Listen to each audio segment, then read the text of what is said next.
I'm sure a lot of you have made a deep run in a tournament before, and you know when it's deep and players are really tense and everything, there aren't that many huge pots that go multi-way and have like a lot of different iterations post-flop and a lot of different decisions that can be made. It's a lot of pre-flop stuff, a lot of raise and take it stuff, but we don't see that here in the hand we're going to do today. It's 2 tables left in the PCA. It's a 3-way pot between, as Jonathan likes to say, some luminaries. Marc-Andre Ladouceur, Daniel Strelitz, and Brian Altman. It's a really cool pot, which is why it was suggested, I think, by Twittermaster on Twitter. He, of course, included a YouTube link and a timestamp when he suggested. I mean, how great is this? There's 2 tables left in the PCA. We got a big 3-way pot against luminaries. Yeah. It's a recipe for an exciting breakdown. We're going to do it right now. We're excited to do it. But before we do that, we have to talk about Nitrogen Sports Poker, which is our sponsor, and they love you so much that they have a Poker Guys only free, well, it's not a free roll, but invitational at the end of every month. They guarantee 1,000 buy-ins. There's like 80 players usually who play in it, which means all this free money is out there, and it's just for you and all the other people who play. That is accurate. Now, in order to access that, you have to use the link that we tweet out when we tweet about our videos. So if you find our Twitter, which is the Poker Guys, of course, click that link, sign up for Nitrogen. You get access to that tournament. Otherwise, you won't even get to see it. By the way, Nitrogen gives you your money in 90 minutes when you withdraw. That's a pretty big deal. I mean, I think it's a big deal. Let's get to the hand. I think we're going to be sailing in the money again. Perhaps. There is a 10 big blind stack out there. Let's not forget about that.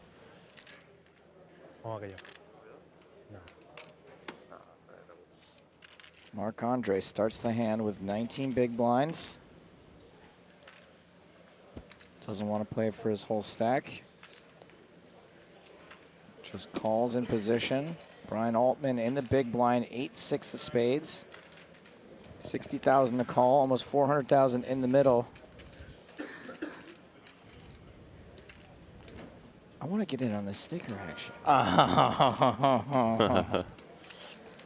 Croaks, my man.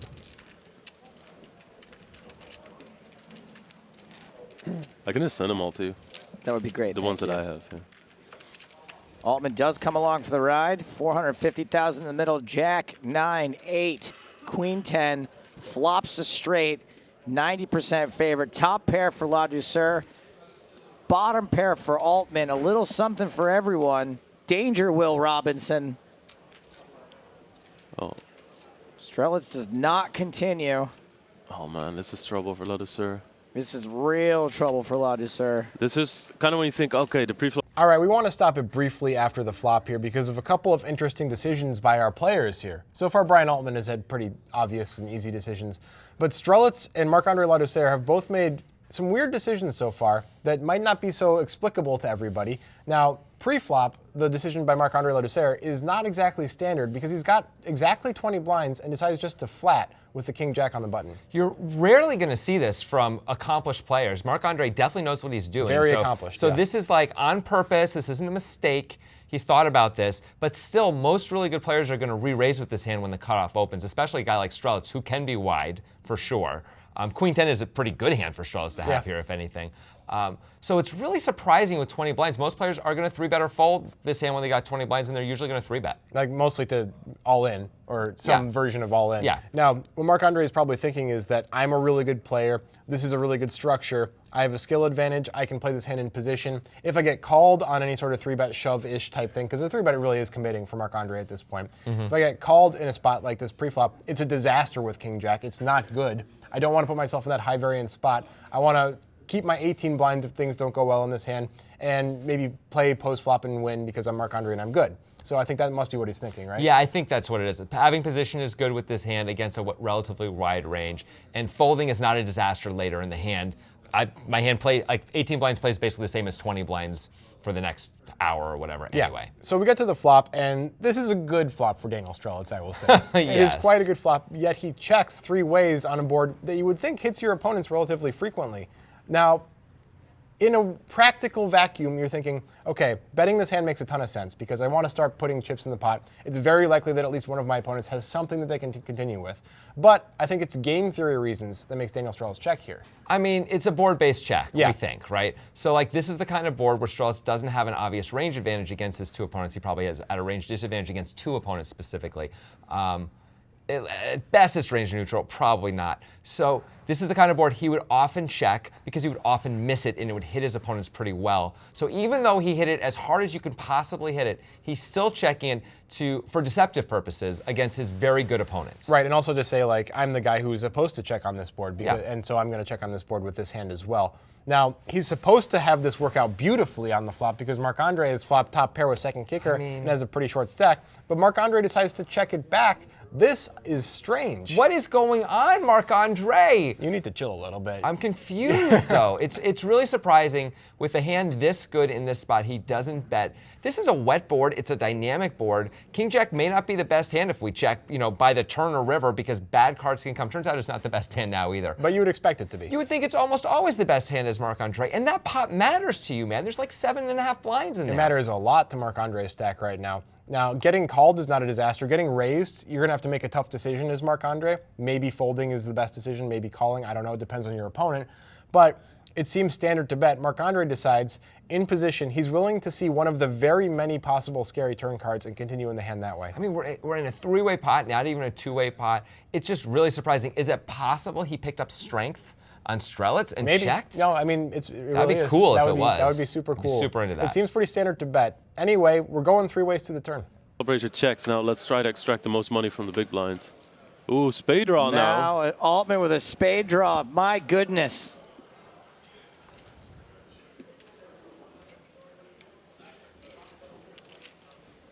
King of spades on the river for pure insanity.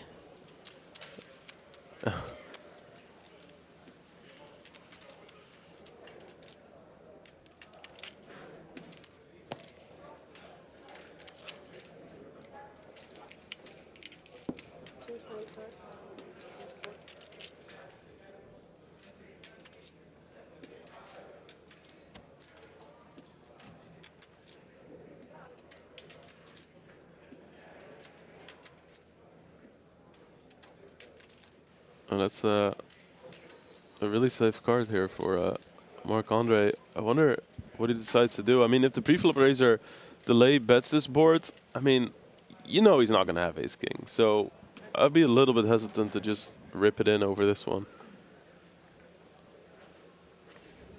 Ladouceur, I think, at this point has to bet. He really doesn't want to give a free card here in case someone has a draw, which is incredibly likely given the dynamic. Yeah. You never start off thinking, oh, someone probably flopped it. No, that's true.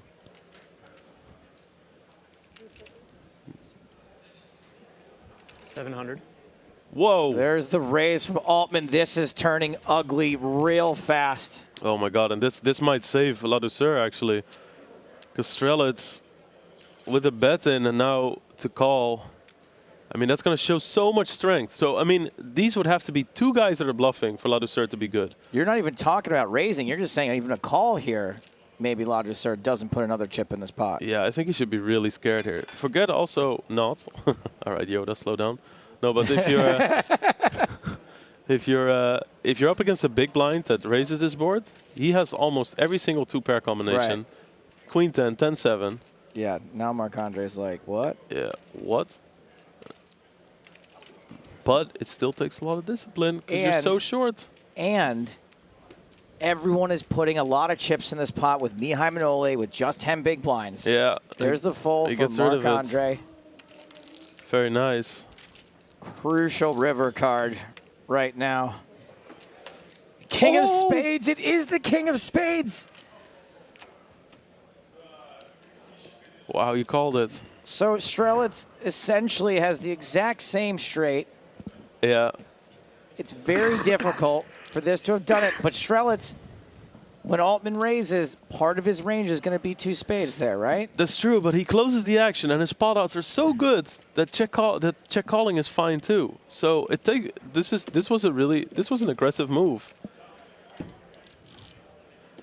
This is somebody that checked it twice. Remember, like he checked the flop, then he just checked the turn with a flush draw. And a little deception here by putting out a time bank card. This is like, oh my God, I have Jack 9. What do I do now? You know?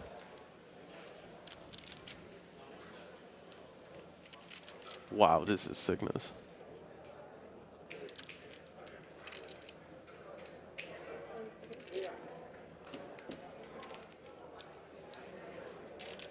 650. 650.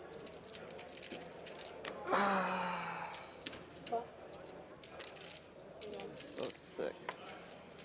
So sick. Strelitz makes the call immediately Oh man. and is going to relinquish many of his chips to Brian Altman. So I looked in my poker dictionary, and that's what we call a poopy river for Daniel Strelitz. That's in page 4. Industry jargon. Yeah, sorry, I didn't want to get too above your heads, but yeah, that's a poopy river for him. It really does suck that the spade came in. Let's talk about the turn for a second, though. Okay, so Strelitz decides, of course, I need to start building this pot at this point. Bets the 225. Marc-Andre can do nothing but call on this card, right? It seemed weird to do anything but call. Yeah. Now, when Altman raises, this is a pretty strong raise here with a bet and a call on the turn. And he has a pretty particular intent, which Jonathan thinks he figured out on the podcast. I mean, we think I figured it out on the podcast anyway. So I believe that if Strelitz bets and Marc-Andre folds, that Altman's only going to call because he often is ahead of Strelitz's range, right? But when Marc-Andre with his 18 blinds calls this bet, Altman now knows he may be beating Strelitz, but he's not. Ever in a million years. He just can't be beating Marc-Andre. And so he's got to get Ladouceur out of there. You got to assume if Ladouceur had a strong hand, he would either bet the flop or raise the turn a lot because he's pretty short. It's a dynamic board, as we were saying. Straights can come in pretty easily. By the way, backdoor spades could come in too, as we see. So we think he's raising because he's got to get Marc-Andre out. Yeah. And his showdown hand is not good enough. Now, he could decide just to call and take his equity. Yeah, try to hit a spade, basically. But Altman thinks he can win this pot right now because he thinks neither of these players is particularly strong. Turns out both of them are reasonably strong. Strelitz obviously has the nuts. Yeah, Strelitz does have the nuts, which begs, it doesn't beg a question, but which asks the question, why does Daniel Strelitz not now 3-bet once he gets this extremely strong-looking raise from Brian Altman on the turn? That is a cool question. So the answers that I can come up with anyway are some version of he wants a lot more chips than this. Yes. And 3-betting is so strong. It is insanely strong. That it's because let's be clear, Altman absolutely can have the nuts here. Yeah. So Strelitz would almost never be able to 3-bet on the turn without the nuts himself or with a monster semi-bluff. Those are like the only hands he can really do it with. Maybe top set once in a while. Like ace-10 of spades, you would think would be. Yeah, that would be one he could consider, but he'd usually bet that on the flop anyway, usually at least. Although maybe not. Maybe because of the board, he's checking it. Right. Maybe he could move in with that, but he'd be really concerned that he's just going to get insta-called if he moves in, right? Or re-raises anyway. So it looks so strong. He gets to be in position to the raiser anyway. By calling, he gives Marc-Andre at least a chance to stick around. Yeah. He has the nuts. There's not too much to be worried about. Yes, the board could pair. Yes, as we know, a spade could come. But there's not very much to be worried about at all, ultimately. Having position is huge here. Absolutely. If he's out of position, I think he's going to re-raise. Right. So I think he's just trying to say, you can still bet me off of this hand, Brian Altman, on the river. Take your shot. Well, Brian Altman does take his shot, but he's not trying to bet Strelitz out of the hand.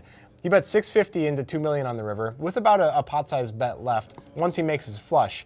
Before we talk about whether Strelitz should make any other decision than call, should Altman be betting more or less? What do you think about his sizing here? I actually like his sizing a lot for a few reasons. Number one, Strelitz can actually have a bigger flush here for sure. So you think Altman's folding if Strelitz decides to ship? I don't know if he is or not. I mean, it's a really tough spot. It's a super tough spot. I think you're pretty exploitable if you fold. At the same point, he just called a check raise on the turn.